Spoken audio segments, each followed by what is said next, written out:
जय हिंद दोस्तों, मैं Vikas UGC NET second history paper faculty आप सभी का स्वागत करता हूं फिलोफोन पर। आई होप कि आप सभी अच्छे होंगे और आप सभी की तैयारियां अच्छी चल रही हैं। तो जुड़ जाइए इस क्लास के अंदर, फिर क्लास को स्टार्ट करते हैं। और उससे पहले जिस भी बच्चे ने अभी तक हमारे टेलीग्राम ग्रुप को ज्वाइन नहीं किया उसको ज्वाइन कर लो। टेलीग्राम ग्रुप और व्हाट्सएप ग्रुप दोनों को ज्वाइन कर लो ताकि यूजीसी नेट के रिगार्डिंग अगर कोई न्यू अपडेट रहती है तो वो मिलती रहे आपको। हमारे इंस्टाग्राम पेज को फॉलो करो, यहाँ पर शॉर्ट्स वीडियो डलती है जो आपके लिए point two point knowledgeable fact रखती है।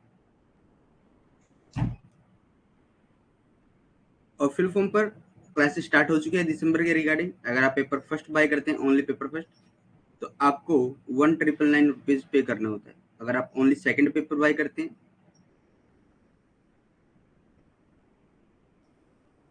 तब भी आपको 1999 रुपीज पे करना होता है। अगर आप पेपर फर्स्ट और सेकंड दोनों लेते हैं तो आपको 2999 पे करना रहता है। आप कूपन कोड यूज कर सकते हैं VIK10, तो आपको 10% ऑफ मिलता है। इसके अंदर आपको लाइव क्लासेस रहती हैं, MCQ प्रैक्टिस आपका रहेगा, नोट्स आपके लिए रहेंगे, डाउट सेशन आपका रहता है। अंजलि गुड मॉर्निंग, सुप्रभात आप सभी को। ये चीजें आपकी रहती हैं। तो आज जो हमारा टॉपिक है वो यूनिट 5 है और यूनिट 5 के अंदर ही हमारा मुगल प्रशासन प्रणाली आती है। इसमें मुगल काल का जो प्रशासन होता है उसके बारे में हम चर्चा करते हैं। तो एक बार जुड़ जाइए, उसके बाद हम क्लास को शुरू करेंगे।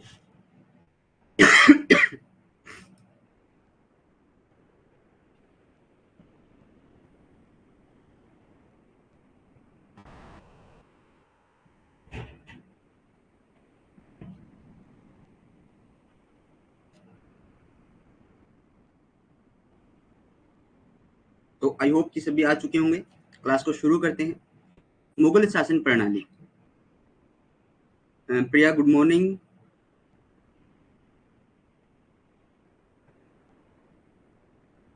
तो हम क्लास स्टार्ट कर रहे हैं, एक बार आप कमेंट कर दीजिए। हम जब सेंड कर दीजिए उसके बाद क्लास को स्टार्ट करेंगे।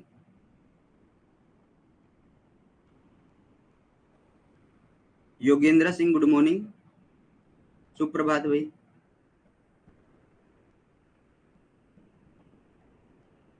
अंजलि ओके, तो स्टार्ट करते हैं। काजी उल कुजात, ये कुछ उच्च अधिकारी हैं मुगल काल के। काजी उल कुजात कौन है भाई? काजी उल कुजात ये प्रांत व जिले एवं नगरों में काजियों की नियुक्ति करता है। काजी उल कुजात यानी बड़े तौर पर एक काजी है, न्याय से संबंधित है। न्याय भी कौन सा? धार्मिक मामले इसमें ज्यादा रहते हैं। ठीक है, धार्मिक मामले। ये क्या करता है, जो प्रांत है ना, प्रांत हो गई, जिले हो गए, नगर हो गए, उनमें जो छोटे काजी हैं यानी जो छोटे न्यायाधीश हैं, धार्मिक मामलों पर जो न्याय देंगे काजी, उनकी नियुक्ति करता है। वैसे तो सम्राट न्याय का सर्वोच्च अधिकारी होता था। वह प्रत्येक बुधवार को अपनी कचहरी लगाता था, किंतु समय अभाव को और उसकी राजधानी में न रहने पर सम्राट की जगह प्रधान काजी कार्य करता था। प्रधान काजी की सहायता के लिए प्रधान मुफ्ती होता था। मुफ्ती अरबी न्याय शास्त्र के विद्वान होते थे। मुफ्ती कौन होते हैं? अरबी न्याय शास्त्र के विद्वान होते हैं। Important high officials of the Mughals period. Qazi ul Quzat. He appointed Qazi in province of district and cities. Although the emperor was the supreme of authority of justice and used to hold his court every Wednesday, but due to lack of time and his absence in the capital, the chief Qazi used to work in the place of the emperor.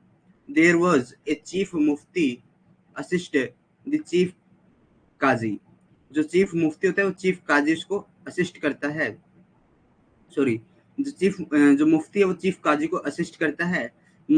जो मुफ्तीज वर scholars of Arabic jurisprudence. क्या करता है? ये एक न्याय का विद्वान होता है, अरबिक न्याय का विद्वान। मुत्सिफ, मुत्सिफ शरीयत के प्रतिकूल, तो प्रतिकूल यानी उसके विपरीत जाना, कार्य करने वालों को रोकना आम जनता को दुष्चरित्रता से बचाना, सार्वजनिक सदाचार की देखभाल करना, शराब भांग के उपयोग पर रोक लगाना, जुए के खेल को प्रतिबंध करना, मंदिरों को तोड़वाना। औरंगजेब के समय आदि इसके महत्वपूर्ण कार्य थे। इस पद की स्थापना औरंगजेब के द्वारा की गई थी, क्योंकि औरंगजेब जुआ और मद्यपान के खिलाफ था। मीर आतिश या दरोगा ए तोपखाना। देखो, आतिश से ही आतिशबाजी हम बात करते हैं कि आतिशबाजियां होना। क्या बात करते हैं कि आतिशबाजी आज हो रही है, आतिशबाजी आज हो रही है आसमान में। तो किसको इंडिकेट कर रही है? धमाकों को। धमाके किससे होते हैं? तोपखाने से। तो जो मीर आतिश क्या रहेगा? शाही तोपखाने का प्रधान रहेगा। यह मंत्री पद नहीं होता। इसकी सिफारिश पर महत्वपूर्ण नगरों में केंद्र द्वारा कोतवाल की नियुक्ति होती थी। Champa, good morning.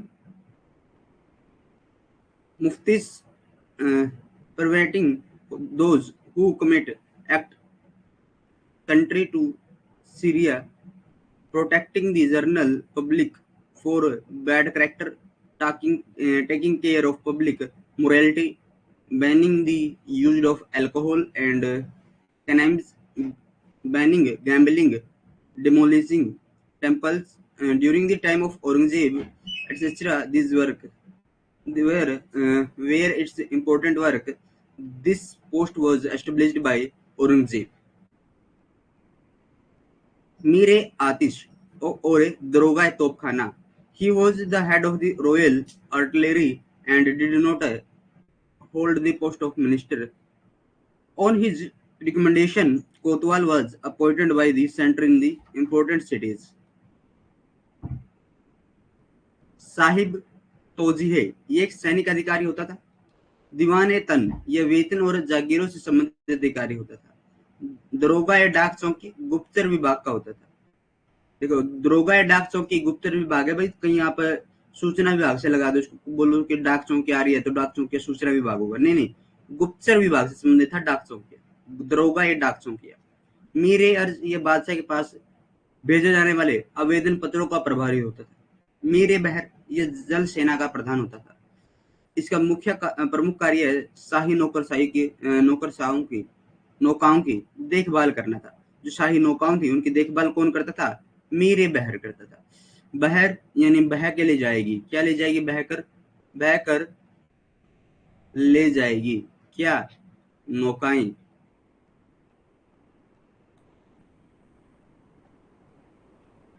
नौकाओं को बहकर कौन ले जाएगी? बहर का अर्थ लहर। ठीक है, बहर लहर। क्या ले जाएगी? नौकाओं को बहकर ले जाएगी। तो ये क्या हो गया? आपका नौकाओं की देखभाल करने वाला शाही अधिकारी हो गया। साहिब तुझ, he was a military account officer. दीवाने तन, he was officer related to salaries and jagirs. दरोगा या डाक चौकी used to be an intelligence department. Mire as he was in charge of the application sent to the king. Mire Bahar, he was the head of the navy. Its main function was to take care of the royal boats. मीरे तोजक या मीरे तुजक भी आप इसको बोल सकते हो। यह धर्म अनुष्ठान का अधिकारी होता था। इसका कार्य है धार्मिक उत्सवों में आदि का प्रबंध करना होता था। मीरे बर्बर, यह वन विभाग का अधीक्षक था। नाजीरे ब्यूतात, ये शाही कारखाने का अध्यक्ष था। वाक्यान्विस, ये समाचार पत्र होते थे, जो समाचार पत्र लेख होते थे, जो राज्य के सारे समाचार पत्रों से केंद्र को अवगत कराता था, ये उससे संबंधित था। और इतिहास लेखन किसने बंद करवा दिया था भाई? इतिहास लेखन का कार्य है अपने दरबार में औरंगजेब ने बंद करवा दिया था।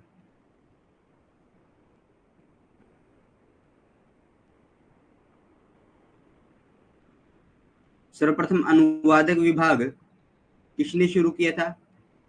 एफटी ने, फिरोज शाह तुगलक ने।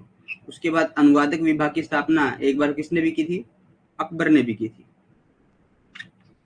ठीक है,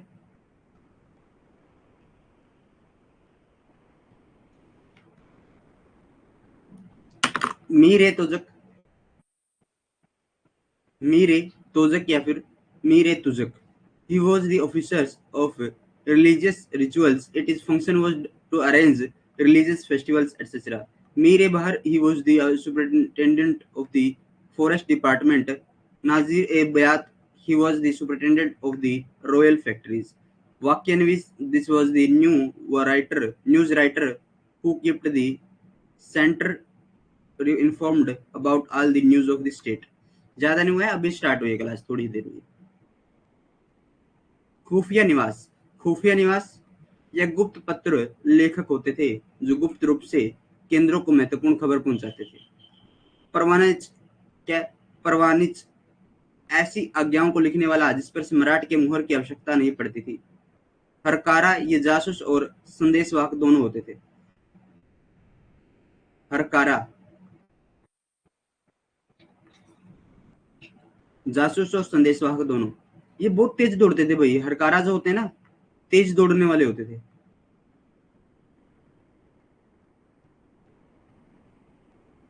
अच्छी हाइट होती थी इनकी, अच्छी दौड़ने की क्षमता होती थी। सवानिधि निगार अकबर, सवानिधि निगार अकबर ने अपने शासनकाल काल में 19वें वर्ष दरबार की सभी घटनाओं को एवं खबरों को लिखने के लिए इनकी नियुक्ति की थी। इसके अतिरिक्त यह प्रांतों की भूमि एवं लगान संबंधी कागजात तैयार करते थे। ये आलमगुजार के अधीन कार्य करते थे। किसके अधीन? आलमगुजार के अधीन कार्य करते थे। सवानिधि निगार, देखो सवानिधि, सवानिध निगार, जो सवानिध निगार हैं वो किसके अधीन कार्य करेंगे? आलमगुजार। शासक काम क्या करेंगे? दरबार में घटने वाली घटनाओं को लिखेंगे, या फिर और प्रांतों में जितनी भी भूमि है उसके बारे में, लगान आ रहा है उसके बारे में लिखेंगे। इंटेलिजेंस नवीस, these were secret letter writer of secret provide important one news to the centers, secretly provide कराते हैं न्यूज। ये खुफिया विभाग की तरह जैसे पत्र लिखकर भेजता है उसको। Purvanist, one of who wrote such order which did not required the seal of the emperor. Runners, these were the both spy and messengers. Swanidh Nigar. Akbar appointed him to write all the events of the news of the court in the 19th year of his reign. Apart from this, it is used to prepare documents related to land and revenue of the province. It works under the Alamguzar. मुर्सिफ, यह राज्य द्वारा तैयार आय व्यय का लेखा जोखा रखने की जांच रखता था। मुस्तैसिफ लेखा परीक्षक होता था। यह मुंसारिफ द्वारा तैयार आय व्यय का लेखा जोखा तैयार करता था। अमिल, अकबर ने अपने शासनकाल के 18वें वर्ष गुजरात, बिहार एवं बंगाल को छोड़कर संपूर्ण भारत में 1 करोड़ दाम आय वाले प्रगणों की माल गुजारी वसूल करने के लिए इसकी नियुक्ति की थी। जनसाधारण में करोड़ी से कहा जाता है। क्या कहते हैं? आमिल को क्या बोला जाता है? करोड़ी बोला जाता है भाई। मुसिद्द, मुसिद्दी, मुसिद्दी ये बंदरगाहों के प्रशासन की देखभाल करता था। मुसिद्दी क्या करता था? प्रशासन के, जो बंदरगाह का प्रशासन था उसकी देखभाल करता था। मुसारिफ, he used to examine the account of the income and the expenditure prepared by the state. Mustif, या auditor, he used to examination the account of the income and expenditure prepared by the Musarrif. Amil, in the 18th year of his rule, Akbar appointed him to collect the revenue of the Pragnas with an income of 1 crore rupees in the entire North India except Gujarat, Bihar and Bengal, which was called Karori among the common people. क्योंकि गुजरात के अंदर उसने किसको स्थापित किया था? गुजरात के अंदर उसने कर इकट्ठा करने के लिए टोडरमल को रखा था वहां पर। मुसूदी, he looked after the administration of the courts. केंद्रीय प्रशासन, अकबर के शासनकाल में 4 मंत्री पद थे। वजीर यानी वकील, दीवान, मीर बख्शी, सदर। वजीर जो होता है, वजीर एक वकील के रूप में काम करता है। यह साम्राज्य का प्रधानमंत्री होता था। इसे सैनिक एवं असैनिक दोनों मामलों की सीमित अधिकार प्राप्त थे। क्या था? इसे असीमित अधिकार प्राप्त थे। किस मामले में? सैनिक और असैनिक मामले में। प्रधानमंत्री था वो एक टाइप का। वजीर क्या था? प्रधानमंत्री। दीवान क्या था? अकबर ने वजीर के अधिकार को समाप्त करने के लिए इस पद की स्थापना की थी। यह वित्त एवं राजस्व का सर्वोच्च अधिकारी होता था। सम्राट की अनुपस्थिति में यह शासन के साधारण कार्यों को देख रेख करता था। Central administration during the region of the Akbar, there were four administrative posts: वजीर यानी lawyer, दीवान, मीर बख्शी, सदर. वजीर जो lawyer था वो क्या करता था? He was the prime minister of the emperor. It had ultimate power in the both military and civilian and militaries. Diwan जो था Akbar established the post of the to end the monopoly of the wazir. He was the highest officer of the finance and revenue. Finance and revenue के अंदर highest officer कौन था? तो दीवान था. क्या था? दीवान था भाई. In the absence of the emperor he looked after the general task of governance. Mughal काल में असद खान ने सर्वाधिक 31 वर्ष तक दीवान के पद पर कार्य किया था. दीवान की सहायता के लिए अन्य अधिकारी होते थे. दीवान एक खालिश शाही भूमि की देखभाल करने वाला. दीवान एक खालिशा क्या करता था? शाही भूमि की देखभाल करता था. दीवान तन वेतनम जागीरों की देखभाल करने वाला. मुस्तौफी आय और व्यय का निरीक्षण करने वाला. During the Mughal period Asad Khan served on the post of Diwan for a maximum 31 years. Officers to assist the Diwan. Diwan a Khalisa, the officer who looked after the royal lands. Diwan a Tan, the one who takes care of salaries and estate. Mustaf, inspector of income and expenditure.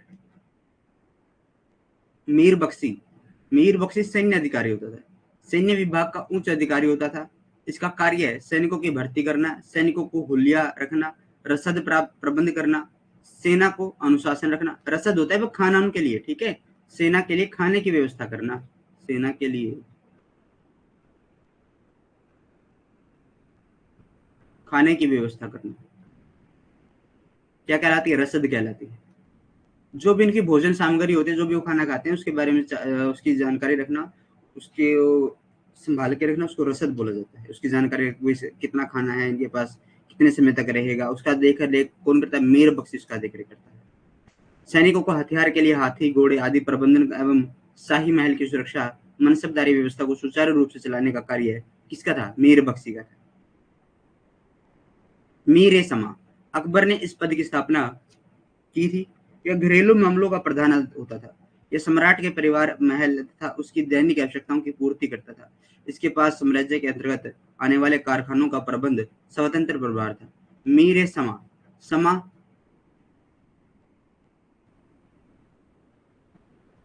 समा या फिर सामा, ठीक है.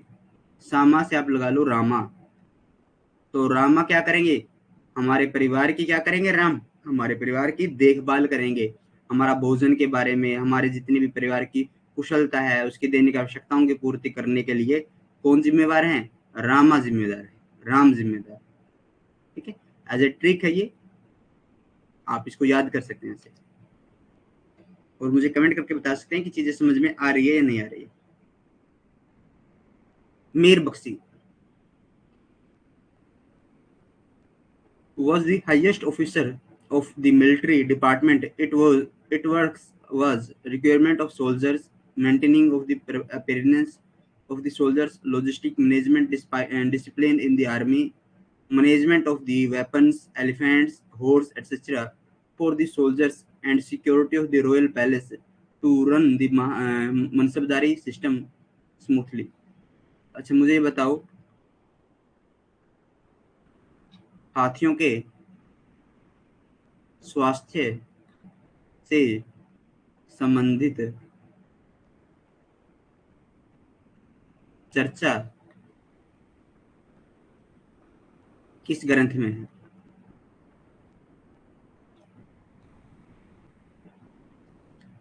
मीर समा Akbar established the post. He was the head of domestic affairs. It created to the emperor family list and his daily needs. It had the independent responsibility of managing the factories under the empire. हाथियों का वर्णन किस ऋग्वेद में किस वेद में मिलता है? चौथा जो पोस्ट है वो है सदर कुल। सदर उस सदूर यह धार्मिक मामलों में बादशाह का सलाहकार होता था। इसे शेख उल इस्लाम भी कहते थे। मुगल काल में सर्वप्रथम सदर शेख गद्दाई था। कौन था भाई? शेख गद्दाई मुगल काल में पहला सदर सुदूर था। सदर कुल, सदर उस सदूर भी इसको बोल सकते हैं। He was the advisor of the emperor on the religious matters. He was also called Sheikh ul Islam. The first Sadr during the Mughal period was the Sheikh Guddai. Comment करो भाई, आप तो कमेंट ही नहीं कर रहे, क्या कारण है? सूबे प्रांत का प्रशासन। अकबर ने अपने संपूर्ण साम्राज्य को सूबे में विभाजित किया था। अंतिम समय में दक्षिण भारतीय बरार खानदेश अहमदनगर को जीतकर सूबों में शामिल कर दिया गया था। कुल सूबों की संख्या अकबर के समय 15 हो गई थी। शाहजहां ने कश्मीर, थट्टा, उड़ीसा स्वतंत्र सूबा बना दिया था। शाहजहां के काल में सूबों की संख्या 18 हो चुकी थी। औरंगजेब ने बीजापुर एवं गोलकुंडा को जीतकर साम्राज्य में मिलाने पर सूबों की संख्या 20 हो गई। State province administration. Akbar had divided his entire empire into provinces at the last moment of Barar, Khandesh and the Ahmednagar of South India were conquered and included the province of hence the total number of the provinces became 15. और शाहजहां ने क्या किया? कश्मीर, थट्टा, उड़ीसा इनको जीत कर किस में मिला दिया? अपने अंडर कर लिया। और कितनी हो गई इंक्रीज? 18 हो गई। वैसे ही औरंगजेब ने क्या किया? बीजापुर, गोलकुंडा को अपने अंदर एंड जो मुगल साम्राज्य था, जो मुगल डिग्री वो थी, उसकी मुगल की जो साम्राज्य था उसके अंदर इसको मिला लिया, किसको? गोलकुंडा और बीजापुर को। तो अब कितनी हो जाएंगी? 20 हो जाएंगी। सूबे के अधिकारी याद कैसे आएगा? रिवीजन किया हो तो याद आए, बताओ फिर। इसलिए मैं प्राचीन काल से क्यों पूछ रहा हूँ, क्योंकि आपके पास जो नोट्स होंगे अब आपके पास, वो या तो होंगे मिडवल के आपके पास होंगे, एंशिएंट आपने साइड में रख दिया होगा। उठाकर उसे ढूंढोगे तो समय लगेगा तो बता नहीं पाओगे जल्दी से। ढूंढना, ठीक है, ढूंढना इसको। एक क्वेश्चन और लिखो होमवर्क के लिए। 10 राजयुद्ध में भरतों की सेना का नेतृत्व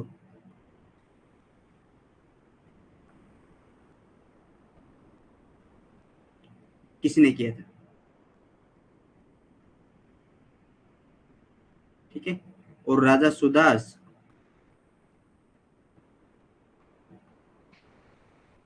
किस कुल से थे?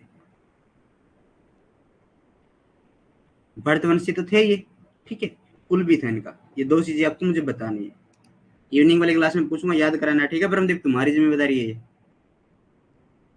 सिपह सलार, सूबेदार, गवर्नर, ये सूबे का प्रमुख अधिकारी होता था। सिपह सलार आप इसको बोल सकते हो, सूबेदार इसको बोल सकते हो, गवर्नर आप इसको बोल सकते हो।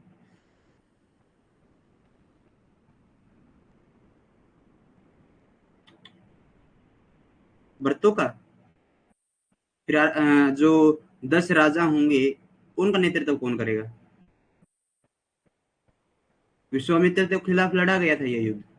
विश्वामित्र को जो राजा सुदास थे उसने अपना जो मंत्री पद था उससे हटा दिया था, प्रधानमंत्री का जो पद था, वशिष्ठ को वहां पर रख लिया था। इससे गुस्सा होकर उसने 10 राजाओं को इकट्ठा किया, 10 संघ बनाए, 5 अरारिया, 5 अनारिया और कुछ 3 अनारिया जातियां भी थी वहां पर। उन्होंने भी इस युद्ध में भाग लिया था।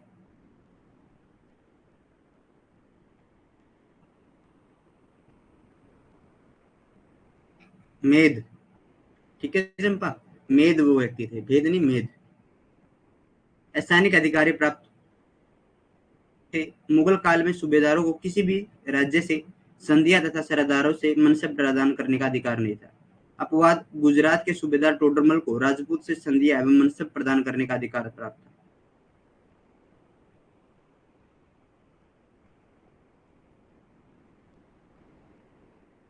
नहीं, ये चेक करना, ठीक है। प्रोविंशियल ऑफिसर्स, सिपह सलार, सूबेदार, governor, he was the chief officials of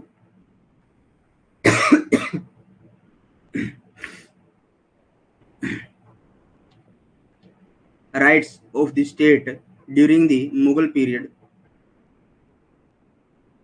Subedar did not have the right to enter into the treaties with any state and grant mansab to Sardar. Expression Subedar Todermal of Gujarat was given the right to grant treaties and mansab with the Rajputs. प्रांतीय दीवान इस पद का सृजन अकबर ने सूबेदारों की शक्ति को नियंत्रित करने के लिए। देखो भाई, जो वजीर था उसका पद को ठीक करने के लिए इसने किसकी नियुक्ति करी थी? दीवान।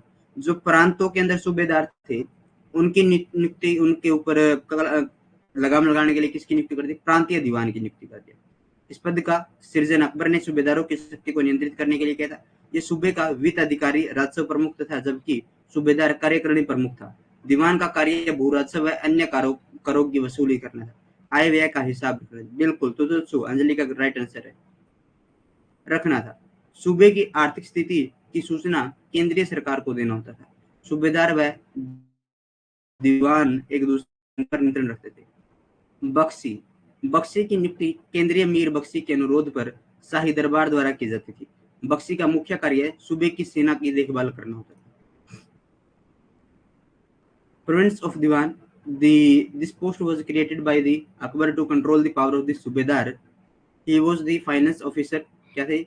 In revenue head of the state, while the Subedar was executive head.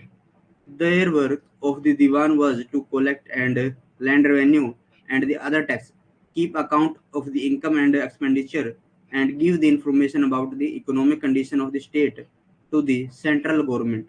Subedar and Diwan controlled each other. Bakshi was the appointed by the royal court on the request of the central Mir Bakshi. The main function of Bakshi was to take care of the army of the province. Mir Bakshi और बख्शी में अंतर देखो भाई। प्रांतीय बख्शी सेना को वेतन वितरण का कार्य भी करता था, जबकि मीर बख्शी सेना का वेतन अधिकारी नहीं होता था। केंद्र में वेतन वितरण का कार्य दीवान ए तन का था। प्रांतीय सदर मीर ए अदल। सदर की दृष्टि से यह प्रजा का नैतिक चरित्र व इस्लामी धर्म के कानूनों की पालन की व्यवस्था करता था। काजी की दृष्टि से यह न्याय करता था। कोतवाल सूबे की राजधानी तथा बड़े बड़े नगरों में कानून एवं व्यवस्था की देखभाल करने वाला व्यक्ति कौन होता है? कोतवाल, जिसको हम कोतवाली बोलते हैं। इसके प्रमुख कोतवाली भी हम बोल देते हैं, जैसे थाने वगैरह को कोतवाल बोल देते, तो कोतवाली बोल देते हैं। Difference between Mir Bakhshi and Bakhshi. Provincial Bakhshi also, जी नहीं, त्रिपसु क्या है? उसका वंश से मेद भरतों की सेना का नेतृत्व करता है, राजा मेद। अब एक सीरीज चली हुई है शॉर्ट्स वीडियो की ऐप, उसमें यूट्यूब पे, उसमें मैंने राजा सुदास से जो युद्ध है वहां से शुरू किया है, ऋग्वेद के युद्ध से शुरू करके एंड का जो अपना वार होगा, जो ये उरी जो सर्जिकल स्ट्राइक थी, उस तक के मैं जितने भी बैटल्स है वो सब करवाऊंगा उसके अंदर।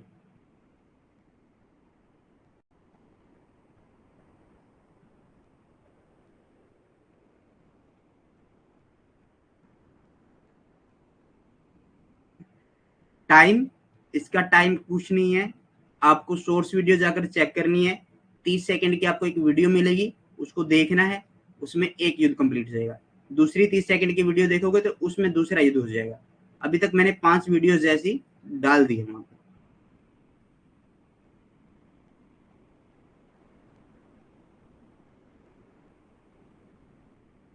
और जितना हो सकता है एक बार क्विक रिवीजन के लिए आप सोर्स वीडियो जरूर देख के जाना। सोर्स वीडियो मैंने यूट्यूब पर है भाई, ठीक है चंपा, यूट्यूब चैनल है जो फिल्म का, उसके ऊपर है सोर्स वीडियो। आगे चलते हैं। सरकार या जिले का प्रशासन। मुगल काल में सरकार जिले में फौजदार, आमिल, कोतवाल एवं काजी इत्यादि महत्वपूर्ण अधिकारी होते थे। कौन कौन है? फौजदार है, आमिल है, कोतवाल है। फौजदार या जिले का मुख्य प्रशासक होता था। इसका कार्य जिले में कानून व्यवस्था बनाए रखना, चोर लुटेरों से जनता की रक्षा करना। शेरशाह के समय मुंसिफ कहलाता था। कालांतर में फौजदार को न्यायिक अधिकारी भी दे दिया गया था। बाद में यह पद वंशानुगत हो गया था।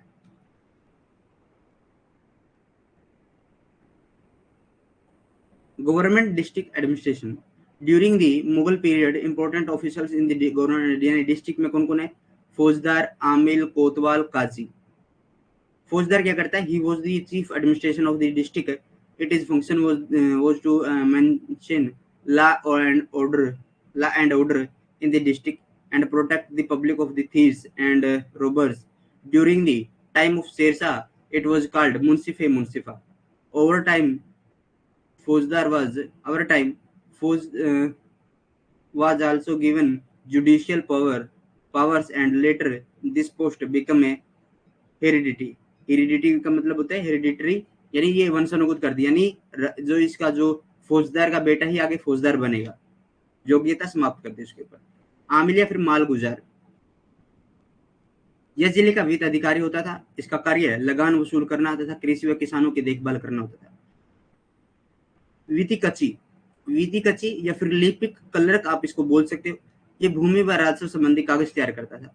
कोतवाल नगर में शांति एवं सुरक्षा स्थापित करने वाला स्वच्छता व सफाई कार्य एवं न्यायिक कार्य भी करता था। खजानदार ये जिले का खजानची होता था। काजी सरकार ये न्यायिक कार्य करता था। औरंगजेब काल में जजिया एवं जकात कर की वसूल भी करता था। परंगना एवं ग्राम प्रशासन, सिकेदार परंगने का प्रमुख अधिकारी होता था। मुख्य कार्य परंगने में शांति स्थापित करना। आमिल यानी परंगने का वित्त अधिकारी, कार्य किसानों से लगान वसूल करना। ये जितने भी मैं ये पद करवा रहा हूँ ना, इनमें से क्वेश्चन बना ही बना है। मुगल काल से क्वेश्चन बनता ही बनता है। आप इससे देखो, पिछली बार पेपर के अंदर क्या हुआ, पिछली बार क्या हुआ, बाबर से भी एक क्वेश्चन आ गया, हुमायूं से भी एक क्वेश्चन आ गया, जहांगीर से भी क्वेश्चन आया,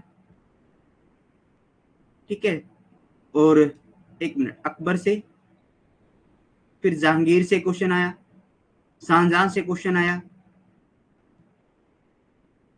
और औरंगजेब से क्वेश्चन आया। ये 6 से 7 शासक हैं, ये जो मुगल काल के अंदर वेरी इंपॉर्टेंट रहते हैं। ठीक है, फिर इनका जात व सवार पूछ लिया गया था। जात व सवार क्या है? फिर एक अधिकारी का नाम देकर उसका संबंध पूछ लिया था, किसका संबंध किससे? कानून गो परंगने के पटवारियों का प्रधान होता है। आज भी हम देखते हैं कि पटवारी के ऊपर कौन होता है? कानून गो होता है। कौन होता है? कानून गो होता है। Pargana and village administration, Sikdar chief officer of the Pargana, the main task to establish the peace and the region. Amil, finance officer of the Parganas, task collecting tax from farmers. Kanungo, head of the Patwaris of the Parganas. ग्राम प्रशासन, मुगल शासक गांव का एक स्वायत्त संस्था मानते थे। इसका प्रशासन का उत्तरदायित्व मुगलों के अधिकारियों को नहीं दिया जाता था। खुद ग्राम पंचायतें ही अपने गांव की सुरक्षा, सफाई एवं शिक्षा की देखभाल करती थी। मुकद्दम चौधरी ये गांव का प्रधान, ग्राम प्रधान होते थे। मुकद्दम तो बार बार पूछा जाता है, पता नहीं कितना फेवरेट है ये इसका एनटीए का। मुकद्दम, गोप, गोपता, कुलक, ग्रामणी,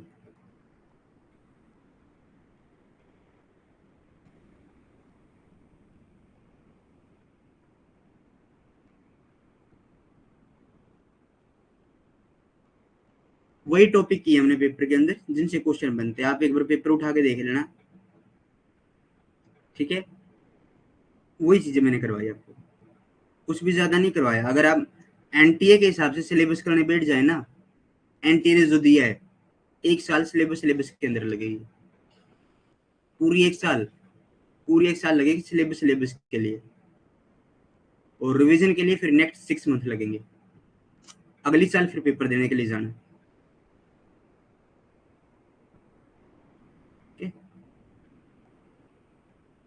हाँ, एनटीए ने जो बताया वो पूरा नहीं हो सकता, हो नहीं सकता वो पूरा।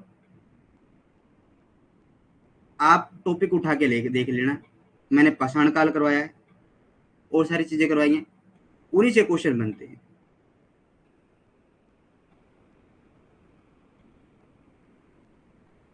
हाँ, स्टेट एग्जाम क्या, जो सेट एग्जाम हुए हैं वो भी ठीक है, आप कर सकते हो, गुड, वो भी प्रैक्टिस के लिए बेहतरीन रहेंगे आपकी। अब तो आप जितना हो सकते हैं ना, जैसे PYQ कीजिए, PYQ, PYQ के ऊपर ध्यान कीजिए, ज्यादा से ज्यादा रिवीजन और ज्यादा से ज्यादा मॉक टेस्ट लगाने की कोशिश करना PYQ करना। 1 नवंबर से आपकी मैं स्टार्ट करवा दूंगा, और घबराइए मत। पूरा 1 मंथ होगा हमारे ऊपर, हमारे पास प्रैक्टिस करने का, तो दम के प्रैक्टिस करेंगे, छोड़ेंगे नहीं अब की बार। वो दशरथ मान जी का डायलॉग है ना, जब तक तोड़ेंगे नहीं तब तक छोड़ेंगे नहीं।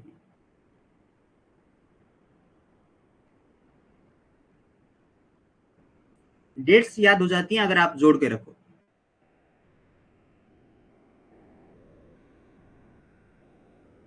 1498 को कौन आया था? वास्को डिगामा भारत आया था। 1398 को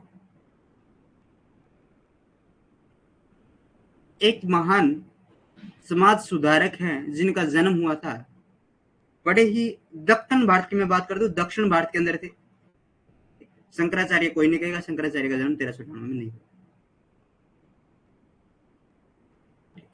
तो आप ढूंढ कर लेकर आओगे दक्षिण भारत में, तो उनका जन्म हुआ था। महान समाज सुधारक थे, विदेश से आए थे भारत के अंदर। इसके लिए आप डेट्स को याद करो, बार बार रिवीजन करना पड़ेगा। दूसरा, आप डेट को जोड़कर पढ़ो, यानी एक डेट के साथ 2-3 चीजें रखो।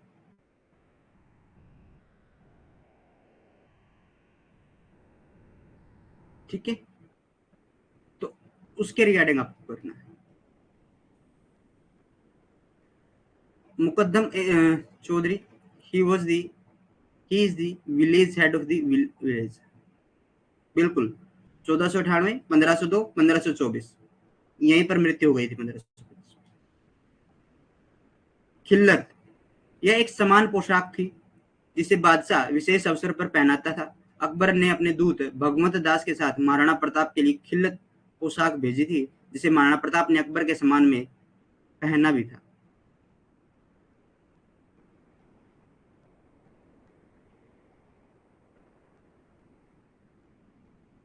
खिल्लत, it was the dress of the honor which the king wear on special occasion. Akbar, along the messenger Bhagwat Das, had sent a khillat dress to Maharana Pratap, which Maharana Pratap wore in Akbar's honor. अब मुगल कालीन सिक्के, बाबर ने काबुल में चांदी का शाहरुख सिक्का तथा गांधार में बाबरी नामक सिक्का चलाया था। गांधार में शाहरुख, सॉरी, काबुल में शाहरुख और गांधार में बाबरी। सिक्का किसने चलाया था? बाबर ने चलाया था। शेरशाह ने शुद्ध चांदी का सिक्का, रुपया एवं तांबे का सिक्का चलाया था। अकबर ने सोने का सबसे बड़ा सिक्का संसब चलाया था। अन्य सोने के सिक्के इलाही चलाए थे। यह गोलाकार था। अकबर ने चांदी का एक वर्गाकार सिक्का एवं तांबे का सिक्का दाम चलाया नामक सिक्का चलाया था। दाम नामक सिक्का चलाया था। Babur used two silver coins named Shahrukh in Kabul and Babri coin in Kandahar. Sher Shah issued pure silver coin in rupees and पैसा कॉपर का पैसा था, और चांदी का जो था उसको रुपया कहा जाता था। Akbar issued the largest gold coin Sansab and the another gold coins Ilahi. It was circular. Akbar introduced the square silver coin and the copper and called in दाम।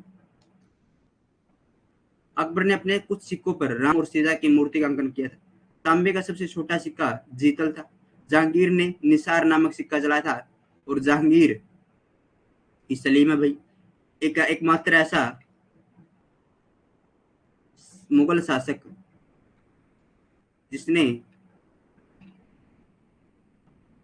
सिक्कों पर स्वयं की आकृति बनवाई थी।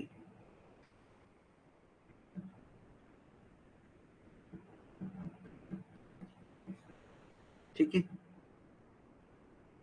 आकृति बनवाई थी। मुगल काल में सर्वाधिक रुपए की ढलाई औरंगजेब के काल में हुई थी। मुगल काल में टकसाल के अधिकारी को दरोगा दारुल जरब कहा जाता था। सिक्कों पर अपनी आकृति खुदवाने की शुरुआत जहांगीर ने की थी।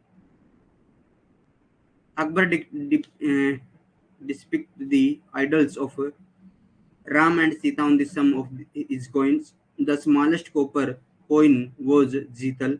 Jahangir introduced coin called Nisar. Shahjahan introduced coin called Anna. During the Mughal period, the maximum number of rupees were minted during the reign of Aurangzeb. During the Mughal period, the mint of official of the called Daroga Darul Jarab. Jahangir started carving his image on coins.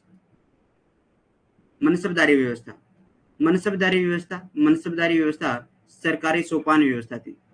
संबंध से किससे संबंध है? सरकारी सोपान, यानी उसकी स्थिति बताती थी। जो मनसब होता है ना, मनसब बताता है स्थिति कि आप पर जितने ज्यादा मनसब आप उतने बड़े अधिकारी। सभी मुगल अधिकारी चाहे वह सैन्य सेवा से संबंध रखते हो या फिर असैन्य सेवा से संबंध रखते हो, सोपान क्रम में योजित किया जाता था। संयोजित यानी सोपान, यानी उनके पद के संबंध से उनको रखा जाता है। सबसे बड़ा, फिर उससे छोटा, उससे छोटा, उससे छोटा, ऐसे रखा जाता था। मनसब से ओहदा एवं वेतन निर्धारित होता था। मनसबदारी व्यवस्था अकबर ने लागू की थी। मनसबदारी व्यवस्था मुगलों की दशमलव पद्धति पर आधारित थी। दशमलव पद्धति पर आधारित थी। ये पूछा जाता है कि मनसबदारी व्यवस्था किस पर आधारित थी, तो दशमलव पर आधारित थी। अकबर ने अपने अंतिम वर्षों में मनसबदारी व्यवस्था में जात एवं सवार नामक द्वैध मनसब प्रथा का प्रारंभ किया था। जात एवं सवार दो प्रकार की मनसब प्रथा ही मनसबदारी में शुरू की थी। हम जात और सवार के बारे में पढ़ेंगे, वो ठीक है। Mansabdari system. The Mansabdari system was the related of the government hierarchy. All Mughal officers, whether belonging to military or civil services, were combined into a single hierarchy. The position of the salary were determined by the Mansab. Mansabdari system was implemented by Akbar. The Mansabdari system was based on the decimal system of the Mughals. In this last year, Akbar started the dual mansab system called Jat and Sawar in the Mansabdari system. जात एवं सवार। जात का अर्थ है व्यक्तिगत पद या ओहदा और सवार का अर्थ है घुड़सवारों की उस निश्चित संख्या से जिससे किसी मनसबदार को अपने अधिकार रखने का अधिकार होता था।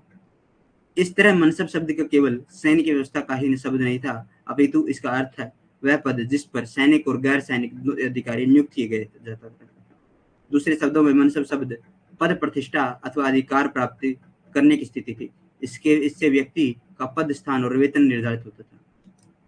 ये क्वेश्चन आया हुआ है जात और सवार का, भाई ये इंपॉर्टेंट है, ठीक है। मनसबदारी इंपॉर्टेंट है, क्वेश्चन ध्यान से रखना इसको। Racer and rider. Zat means personal position of status and sawar means the fixed number of the horseman that a mansabdar had the right to keep under his control. In this way the word mansab is not only a word of military system, but it means the post on which military and non-military officers were appointed or kept. In other word, mansab post was a position of attending prestige of authority. This determined a person rank, place and salary. मनसबदारों को वेतन जागीर के रूप में दिया जाता था, नगद दिया जाता था, परंतु केवल राजस्व प्राप्ति का अधिकार था, प्रशासनिक अधिकारी नहीं था। मृत्यु या पदच्युति के बाद जागीर वापस करनी होती थी। जैसे हमारे एक एकता पढ़ा था हमने इल्तुतमिश के टाइम पर, एकता प्रथा पढ़ी थी, इल्तुतमिश ने शुरू की थी। बलबन ने जाकर एकताओं के सुधार किया था, उसको जो उनका सर्वे करवाया था, तो 2000 एकताएं ऐसी निकली थी जिनके ऊपर कोई शासन नहीं चल रहा था, जिनके भुगतान कर रहे थे, उनके जो वंशज कर रहे थे। तो ऐसे इसके अंदर था भाई, मरने के बाद एकता आपको, सॉरी, जो मनसबदारी आपको मनसब अपने वापस करना पड़ेगा। Mansabdari was paid salaries in the form of the Jagir or in a cash, but there was only the right to receive revenue. He had non-administrative authority. इनके पास कोई भी ऐसा कार्य नहीं था, ये सिर्फ लैंड इकट्ठा करते थे। The Jagir had the returned after the death or decimil, यानी जब आपको सस्पेंड कर दिया जाएगा, पदच्युत कर दिया जाएगा, तब आपको ये जो मनसब आपको सेंड करनी पड़ेगी वापस। हमने देखा है कि मान सिंह को जब एक विजय के लिए भेजा गया था, कौन सी विजय थी, निकल गई दिमाग से, तो वो हाँ, महाराणा प्रताप के ऊपर जब आक्रमण के लिए भेजा गया था, तो एक सेना का जो नेतृत्व मान सिंह ने किया था, एक ने आसफ खान ने किया था। तो मान सिंह अपने कार्य के लिए असमर्थ होता है, कार्य पूर्ण नहीं कर पाता, तो मानसिंह को मनसब ले लिया जाता है और उसे उसकी जागीर लेकर उसे बंगाल भेज दिया जाता है। मनसबदारी में परिवर्तन। जागीर ने मनसबदारी व्यवस्था में दुसप्पा एवं सियप्पा दर्जे को लागू किया था। शाहजहां ने मनसबदारी में मासिक व्यवस्था प्रारंभ की थी। इसके अंतर्गत मनसबदारों को वेतन जागीर से होने वाली निर्धारित आय के स्थान पर जागीर पर होने वाली वास्तविक आय के अनुसार 12 के मापदंड पर निर्धारित किया गया था। Change in management. Jahangir implemented Dwaspa and Siapa status in the Mansabdari system. Shahjahan started the monthly system in the Mansabdari. Under this, the salary of Mansabdar were determined on the scale of the 12 according to the actual income for the Jagir instead the fixed income from the Jagir. Aurangzeb के काल में मसूरत व्यवस्था, सवार संख्या में अतिरिक्त वृद्धि करना। क्या है मसूरत व्यवस्था? क्या है कि जो सवार संख्या है उसमें अधिक वृद्धि करना, जिन घोड़े रखने की जो वृद्धि संख्या है उसको बढ़ा देना। ऐसा मनसबदार को किसी महत्वपूर्ण पद या अभियान हेतु नियुक्त करते समय होता था। मनसबदारी व्यवस्था में मराठों की नियुक्ति शाहजहां ने अहमदनगर अभियान से प्रारंभ की थी। सबसे अधिक मराठा मनसबदार औरंगजेब के समय थे। औरंगजेब के समय ही 33% हिंदू पदों पर थे। भाई औरंगजेब वैसे कट्टर मुसलमान था, लेकिन फिर भी इसने क्या कहा था? इसने कहा था कि साम्राज्य के अंदर धर्मांधता नहीं आनी चाहिए। जो साम्राज्य के कार्य है उनके अंदर अगर धर्मांधता आ गई तो वो उनका पतन हो जाएगा। निमन अस्पा 2 सैनिकों के पास एक घोड़ा होता था। यक अस्पा वह घुड़सवार जिनके पास 2 घोड़े होते थे। सी अस्पा वह घुड़सवार जिनके पास 3 घोड़े होते थे। मुगल काल में बुरासों के लिए माल एवं वजीब शब्द का प्रयोग किया जाता था।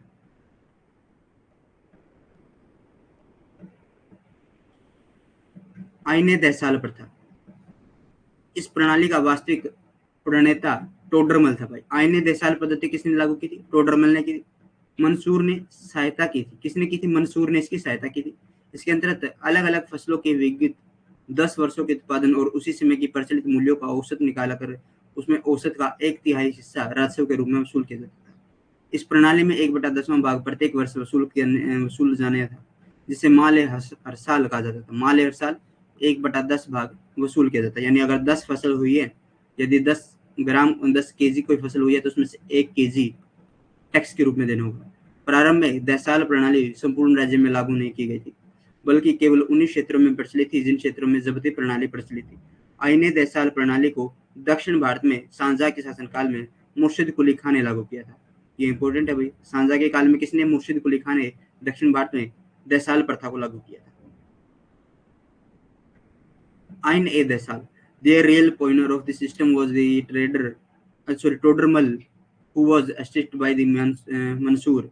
Under the average of the last 10 years, production of the different crop and the prevailing price at that the time was calculated, and 1/3 of the average was collected as revenue, which was the in cash, and in the system 1/10th share was to be collected every year, which was called Male Harsal. Internally, the Shal system was not implemented in the entire state, but was prevalent only those areas where Jabti system was prevalent. In the Desal system was implemented in South India of Murshid Quli Khan during the reign of Shahjahan. दहसाल प्रथा की विशेषताएं। भूमि की माप अनिवार्य उत्पादन का आंकलन अनिवार्य था। दस्तूर के आधार पर राजस्व निर्धारण करना था। राजस्व की वसूली नगद होती थी। दहसाल प्रथा के लाभ। भूमि माप की जांच संभव थी। अधिकारियों की मनमानी समाप्त हो जाती थी। Feature of dahsala: measurement of land and mandatory, and estimation of production was mandatory. Determining revenue on the basis of custom. Revenue was collected in cash. Benefits of Desal: it was possible to check the land measurement. अधिकारियों की मनमानी समाप्त हो गई। राजस्व की मांग में उतार चढ़ाव की कमी आई। दहसाल पद्धति की सीमाएं थी क्या क्या? उत्पादकता की अनिश्चितता को दंड केवल किसान को भुगतना पड़ता था। यानी उत्पादकता की अगर अनिश्चितता होती है तो उसका जो दंड है, उसका सिर्फ जो भुगतान है वो सिर्फ किसान को भुगतना पड़ेगा। यह एक महंगी प्रणाली थी। इसमें माप करने के लिए प्रति बीघा एक दाम की दर से जड़ीवान दिया जाता था। क्या दिया जाता था? जड़ीवाना क्या दिया जाता था? एक प्रकार का एक प्रति बीघा मापने के एक दाम था। द अरे यार, इसको रीड कर लेना। लिमिट कनकुत या नस्क या फिर दानाबंदी। औरंगजेब ने नस्क पद्धति अपनाई थी। इस पद्धति में अनाज की उत्पादकता का आंकलन किया जाता था। इसमें पूरे गांव के आधार पर एक कर निर्धारण होता था। यह पिछले कर के निर्धारण पर लगाया गया एक अनुमान था। कनकुत प्रथा के अनुसार लगान का निर्धारण भूमि की उपज के अनुमान के आधार पर किया जाता था। आप नोट कर लीजिए, मुगल राजों में इजरा प्रथा थी। इजरा प्रथा नहीं अपनाई गई थी, परंतु अपवाद स्वरूप किसी किसी स्थान पर प्रचलित थी। कनकुत, नस्क या फिर दानाबंदी। Aurangzeb adopted the Naskh system. In this method, the productivity of grains was assigned in this tax measure. Assignment was done on the basis of the entire village. This was an estimate made on the previous tax assignment. According to the Kankut system, the rent was determined on the basis of the estimate of the yield of the land. Note: ISRA system does not revenue was not adopted during the Mughal period, but was prevalent in the some places and as an exemption. जी बिल्कुल। कनकुत क्या होता है? कर के रूप में होता है खड़ी फसल को देखकर अनुमान लगाना।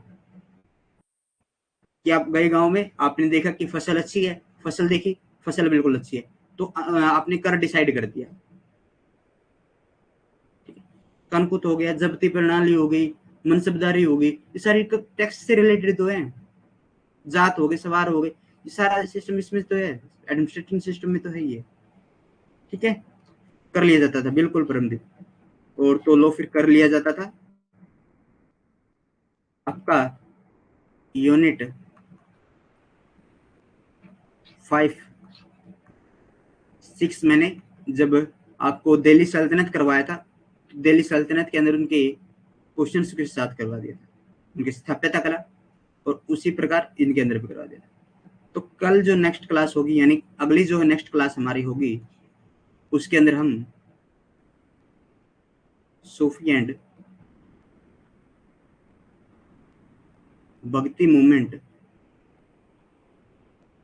करेंगे। तो मुझे कमेंट करके बता दीजिए आपको क्लास कैसी लगी। क्लास फैक्चुअल थी, ठीक है, स्टोरी टाइप नहीं रहती, क्योंकि जो प्रशासन होता है, प्रशासन में कैसी स्टोरी बनेगी? प्रशासन तो प्रशासन है। मान लो कोई पुलिस अधिकारी है, सब इंस्पेक्टर, तो सब इंस्पेक्टर, कोई डीजीपी है तो उसको डीजीपी, कोई एसआई है तो उसको एसआई, कोई इंस्पेक्टर है तो इंस्पेक्टर है, कोई सुपरवाइजर है तो सुपरवाइजर है। उनके लिए क्या कहानी बनेगी?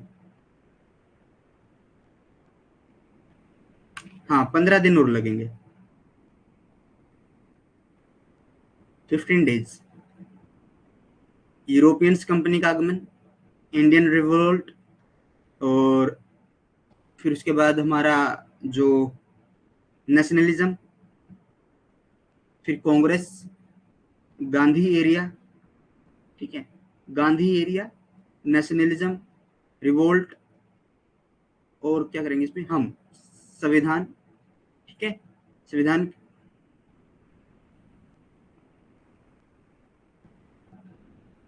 ये चीजें हमारे इसके अंदर रहेंगी। 15 दिन के अंदर हमें यूरोपीय कंपनियों का आगमन,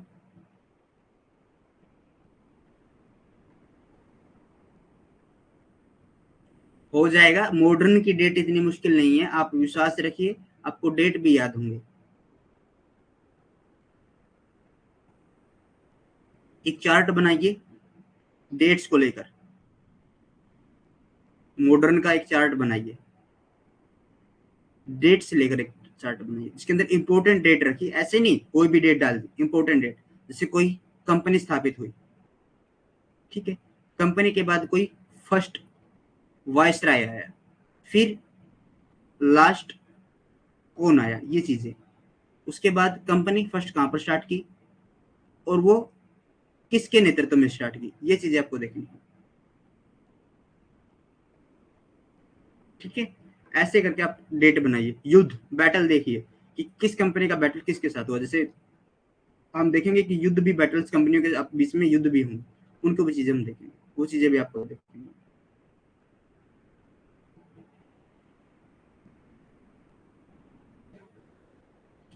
हो जाएंगी भाई, हो जाएंगी, आप घबराइए मत। आप तो हार मानना शुरू कर देते हो पहले ही। हम्म? हार नहीं माननी है, घबराना नहीं है, हो जाएगा। चलो, तो इस क्लास को हम यहीं पर समाप्त करते हैं। फिर मिलेंगे एक नए अध्याय के साथ, कुछ नए तथ्यों के साथ। तब तक के लिए जय हिंद, जय भारत।